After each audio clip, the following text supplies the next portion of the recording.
Haiti's 2010 earthquake caused the loss of life of 300,000 people. Many of them were crushed to death by a complete failure of building design. An additional 3 million were rendered homeless. I watched the news with hapless frustration, wondering how I could change the conversation. 5 years later, Haiti happened to enter back into my world. Friends in New York volunteered with a grassroots, not-for-profit adult education school where they purchased a lot of land. I inquired would they like assistance planning, hoping that my own architectural journey could support the journey the Haitians had set upon for themselves. My friends said yes, which is a dream come true. The opportunity to provide a well-conceived architecture to free the mind and community to produce new futures. The ability to facilitate the momentum for a cause I believe in. Hardworking students who are actively redefining their boundaries and exchanges with the world. I arrived in Haiti, this is where I stayed, with a list of construction sites to visit, program requirements I had developed with the client via email, a long list of questions about material availability, labor force skills, and a thirst to see the vernacular architecture and site conditions. I visited the classes of the current school. The rooms are small, 100 to 200 square foot, like that's a typical American bedroom. The rooms are loud, there's no electricity. During the late afternoon, students cannot see the chalkboard as the sun lowers in the sky. From the back of the class, it's really hard to see any writing on the chalkboard.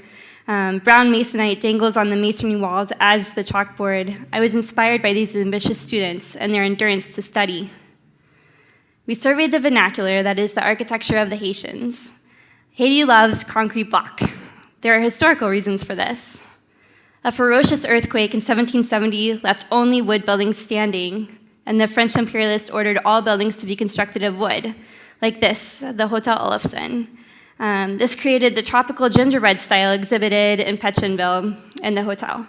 However, the wood construction left the city vulnerable to a series of fires, and a wood blaze in 1925 burned down most of Port-au-Prince, culminating in a ban on wood construction. Haiti returned to concrete block.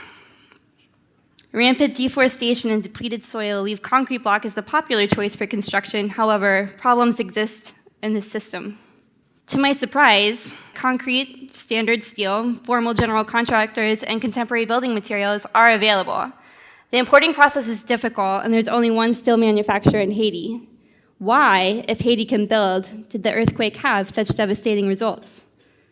Architects and engineers from around the world visited in the aftermath and determined the massive building failure was due to a lack of building code, lack of any form of construction, inspection process, non-standard and untested concrete block. You can see the corners are falling off. This is just a non-bearing fence, and the CMU is crumbling, despite there's no compressive load. The rebar without ridges or standard strength, and multi-story construction without any form of structural engineering.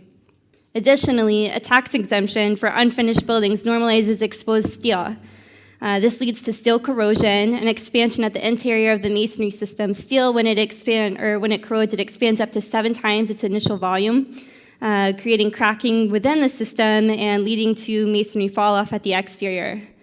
The culmination is a failure of life safety design.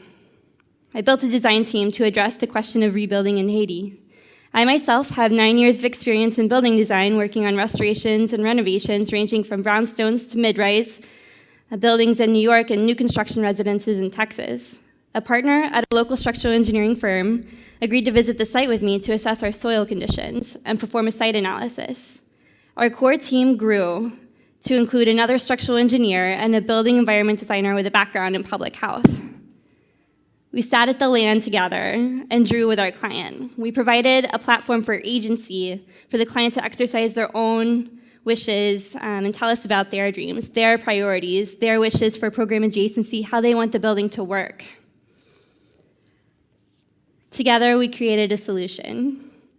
The design features 6 classrooms, a 250-person assembly space, a library, a computer lab, administrative offices, a vegetable garden, a restroom, there's a dual guard shack, a snack bar, and parking spaces with a security gate. Compare a pre-manufactured one-size-fits-all garment to a well-tailored suit. The one-size-fits-all garment is easily disposable and forgotten about. The well-tailored suit fits the client in every way and becomes the favorite item that they own. That's why we're involving the client in every step of the design process from the beginning, just like we'd interact with our regular clients in the US. Structurally, we designed the school to perform to a level of life safety following a seismic event. The concrete block walls are designed to withstand the inertial forces generated from peak ground accelerations. An ample vertical rebar will give the perimeter walls flexural strength, which is kind of drawn. You can see kind of a cartoon of that.